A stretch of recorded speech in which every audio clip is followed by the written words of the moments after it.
Do you think Cody's refusal to go heel is because he wants to be the friendly face of the company and continue to do all the publicity for AEW and do quote unquote real TV shows like the game show and reality TV, and being a dastardly heel doesn't lend itself to that?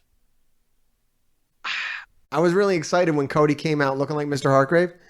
And I said, this is exciting. And then like the next week he came out and he looked like Cody again. You know, light suit, blonde hair, weird neck tattoo. Okay. And it was weird. And then like shortly thereafter, he did announce his like reality show. It would have been harder to explain that narrative for sure on a reality show. Like, why is Cody not Cody? Why is Cody all evil and shit? This is weird. Yeah, he did the dog collar match. It was pretty hardcore. And then he was like, I'm not going to be a heel. I love pro wrestling. And I think what might have happened there is he might have been meaning to do the heel turn and stay that way for a bit. And then maybe that contract hit his desk and he was like, yeah, I got to go back to blonde. It could have been some behind the scenes shit that we might not find out for years later, but let's see if Cornette knows or if he's just going to talk out of his ass. Honestly, I don't know why he would, because I mean, it's not like that anybody else in that company or on that program besides MJF attempts to protect their wrestling persona in real life and out in the regular world. And Punk does, just because Punk is Punk. He doesn't have any, that's the brilliance about being a real person. You don't have any gimmick to protect necessarily. But so Cody could be a heel and still be on these television programs. It wouldn't be great.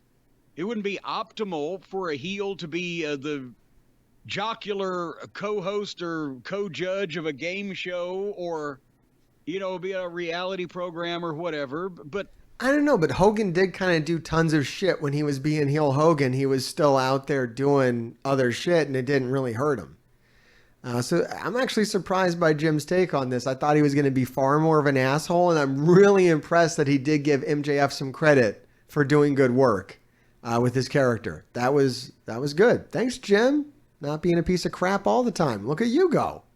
It's not like any of these other guys, as I mentioned, bother to uphold their own various gimmicks. So I don't know why that would be the thing that would be.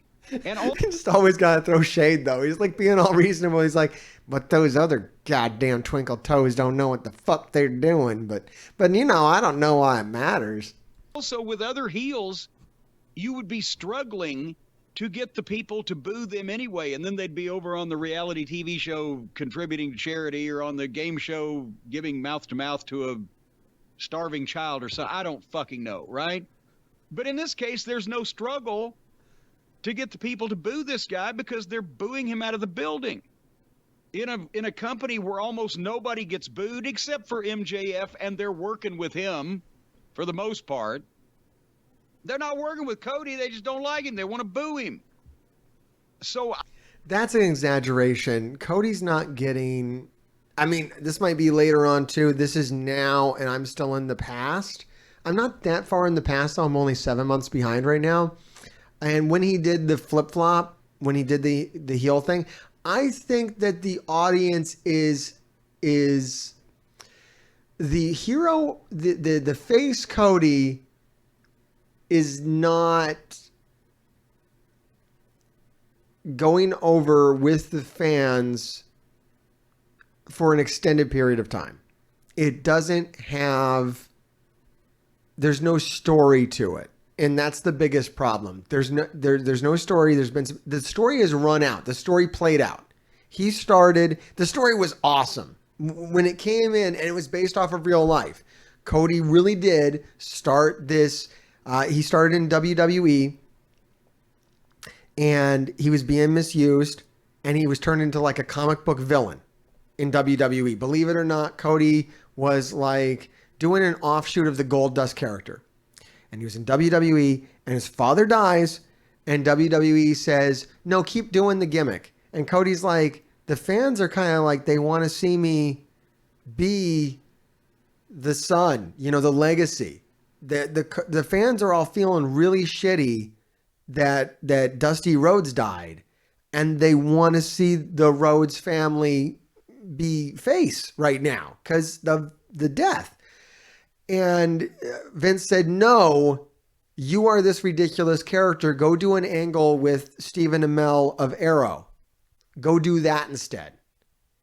And so we got fed up. And basically because of that, AEW is here. That's like what happened. A lot of other shit happened too, but that was a big part of the AEW year one story was Cody is here. Fuck you, Vince McMahon. AEW wrestling. Wrestlers are taking shit back. And Cody's a face motherfucker because long live Dusty Rhodes.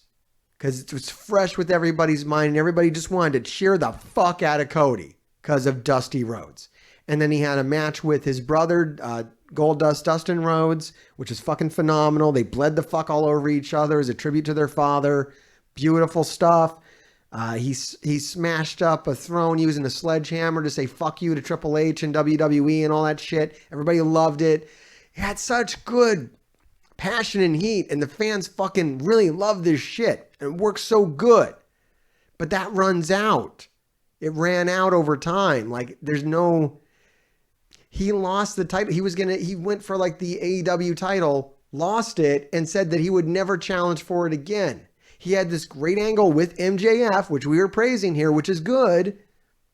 But then once that was over, that feud dies like feuds in wrestling do. You get a feud, you go a couple months, you go to a pay-per-view, you have the match, and then it's kind of over, and then you got to go to the next thing. Cody's never really moved to the next thing. He took the TNT, like the TV title. He took that one, lost it. And then like, what's next? And then we thought the next thing was him turning heel. We thought that black hair Cody was going to come. And we were all excited to see it. I was excited. I want to see this. It was more like what he was doing in Japan with the Bullet Club. That kind of evil end boss Cody. Maybe we would have gotten evil end boss Cody instead of evil end boss Kenny Omega and in some alternate world. I almost feel like that might have happened. I don't know. You know, we don't know. Lots of shit happened and changed. As far as we know, at some point they found out Brody Lee was not well and some shit had to be changed there too. So who knows? We will find out later, I am sure. But the problem that Cody's suffering from is that the story kind of stopped for whatever reason. And I think he's a great wrestler. I think he has a great personality. We all love Cody. The behind the scenes shit I hear about Cody's unreal. If you haven't read that article by Eddie Kingston, the part that he talks about with Cody is amazing. Because Eddie Kingston was coming out for the first time. He's going to have a match with Cody. His first match in AEW was with Cody. And Cody's like, what kind of music do you want to come out to, Eddie? And Eddie's like, I don't need no damn music, man. I'm just a guy. I don't deserve to even be here. And he's like, okay, but I'm going to hand you a microphone and I want you to tear me apart. Just fucking flatten me out, man. Which is so fucking awesome. For a big guy like owner of the fucking company, he's like, I'm going to hand you a microphone and just fucking roast the shit out of me, dude. And then fuck me up in the ring with thumbtacks. Fuck me up is what he said to Eddie Kingston, who proceeded to fuck him up on the mic and in the ring with thumbtacks. So if you don't think Cody Rhodes is cool, you're probably mistaken. I think Cody Rhodes is fucking awesome. I think the problem here is that this story it ran out. They just need and maybe the heel turn isn't right now. I'm hoping it'll happen again. It seemed like a really interesting angle. I know I fucking sat up out of my chair and I was like, what the fuck's going on here? Cody Rhodes doing something new? About fucking time. But credit where credit's due. For the first year, Cody's shit was great. The Cody story for the first year of AEW was amazing. Like, people tend to forget that shit. You're watching wrestling now and you're like, this sucks now. I think it even happens with John Cena and everything. Like, everyone's like, John Cena sucks and all this shit. And then if you go back and watch it, it's like, oh, that story was actually pretty fucking good back in the day. I don't know why that he's resistant to switching heel. Dusty was a heel early in his career, and he got actually. All right, I know why. I know another reason why he's resistant. He really, really, really likes to put over new talent the way he puts it over. I mean, this is all he did through the pandemic. And that's another great thing about Cody is like all through the pandemic when he was champion, all he did was like, he was the door opener. He would come, he would have a match with a new guy. They would have a good, he would win, but he would put the new guy over and make him look good and give him like the Cody stamp of approval. Like, this guy's a good wrestler. You should like him. Cody Rhodes said so. So like all the goodwill he had from the audience, he kept putting on someone else all the fucking time. And maybe that brought it off of him. He didn't do the fucking, Triple H bury them kind of technique. He did this guy's just as good as me. We're all good wrestlers. These weren't squash matches. These were good matches that he was putting on. That's how he liked to do it. Not in the heel way. He didn't want to be evil. He wanted to be good and help people. So, it's true to himself, and that makes sense to me. That was how he got over. He was whatever level name Dusty Rhodes was in pro wrestling between 19. I mean, they're acting like he's never been a heel. He's been a heel. He's an amazing heel. His fucking promos when he goes dark are fucking incredible. And normally his promos do turn a screw. Like, his promo is so good because it'll start off like heroic, and by the end, he is like the most mustache twirling fucking villain you've ever seen. It's crazy. I mean, he kind of is like a hybrid face heel because all of his promos are deranged at the end. It's great. It's actually fucking great. 1969 and 1974, it was as a heel, whether the Outlaws, he and Murdoch working in Detroit, or in the AWA, Chicago, or his run in Florida before they switched him babyface. That's how he got over, was as a heel. And then the famous angle. All right, look, I don't really give a shit about the wrestling from like the fucking 20s that we're talking about here. I'm not fucking respect to all the wrestlers, but just not Jim Cornette. That's good. I think we can move on to the next one.